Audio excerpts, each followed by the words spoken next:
오늘은 먼저 말씀 읽고 시작하려고 합니다.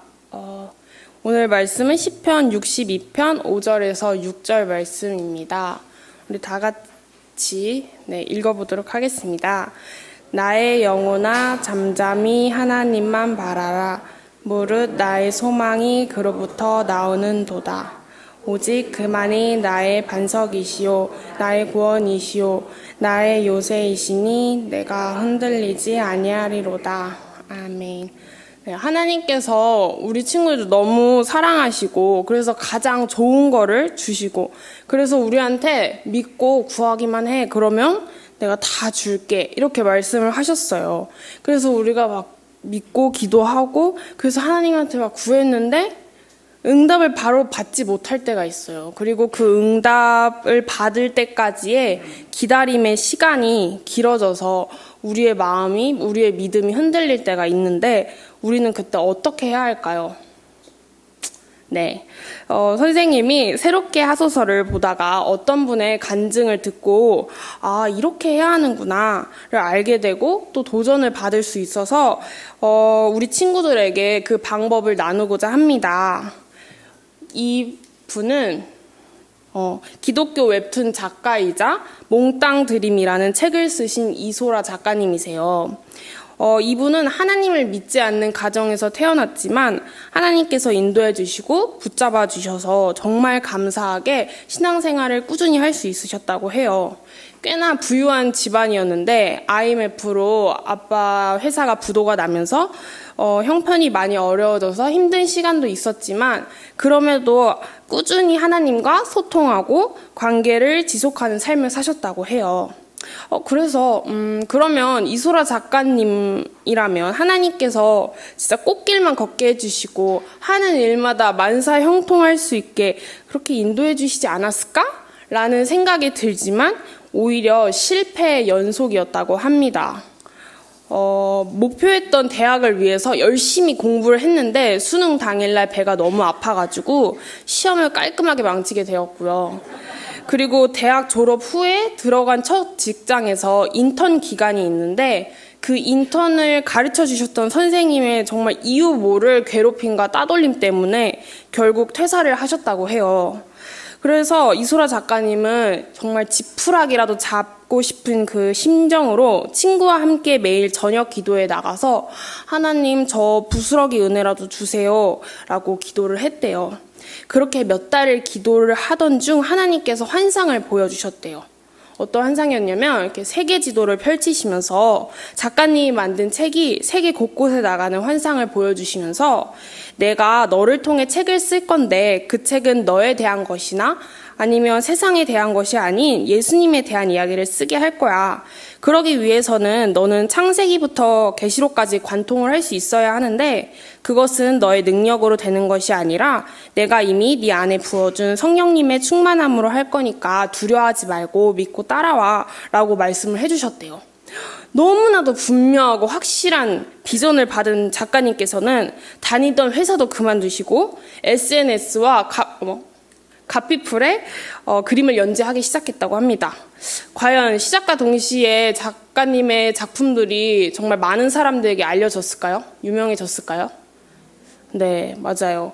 예상과는 다르게 2년이라는 시간 동안 그 작품에 대한 반응도 진전도 없었다고 합니다.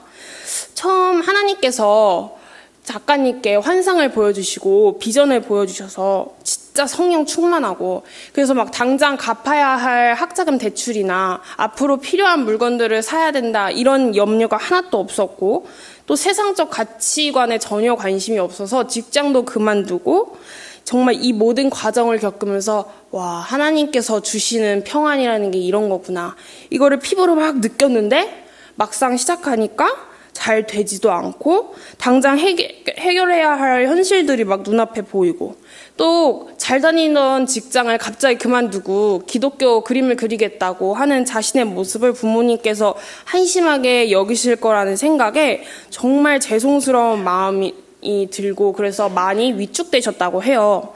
그래서 집에서 그림을 그리지도 못하고 교회에 가서 그림을 그렸다고 해요. 그리고 엎친 데 덮친 격으로 손목까지 아프기 시작했다고 합니다. 그래서 매일 교회에서 그림을 그릴 때 너무 힘들잖아요. 그래서 진짜 가슴을 막 치면서 하나님한테 엉엉 울면서 하나님이 주신 비전이라고 생각해서 일도 그만두고 시작한 건데 왜 잘 되게 하시지 않는 거예요? 그리고 이렇게 손목까지 아프시게 하시면 그래서 저 나중에 오른손 못 쓰게 되면 어떡해요? 도대체 왜 이러시는 거예요? 라고 부르짖었대요. 그때 예수님께서 작가님께 소라야, 너가 뭘 걱정하니? 만약 네 오른손이 그림을 못 그리게 되면 네 왼손을 들어 사용할 거고, 왼손이 안 되면 네 발을 사용할 거야. 네 온몸이 예수님을 증거할 수밖에 없게 만들어졌는데 네가 도대체 뭘 걱정하니? 나 하나만으로, 예수님 한 분만으로 만족할 수 없니? 라는 말씀을 하셨다고 해요. 그래서 작가님은 내가 못하겠다고 맘대로 포기해버리는 것도 교만이구나를 깨달았다고 합니다. 그렇게 2년이란 시간이 지난 후에 정말 놀랍게도 하나님께서 한 출판사와 연결을 시켜주셔서 계약을 하게 되었고, 정말 그 기다림의 시간 동안 울며 기도하며 그렸던 작품들이 바로 저 몽땅 드림이라는 책이 되었다고 합니다. 자, 질문하겠습니다. 작가님께서 어떤 문제가 생기거나 기대했던 것보다 좋은 상황으로 흘러가지 않았을 때 무엇을 하셨나요?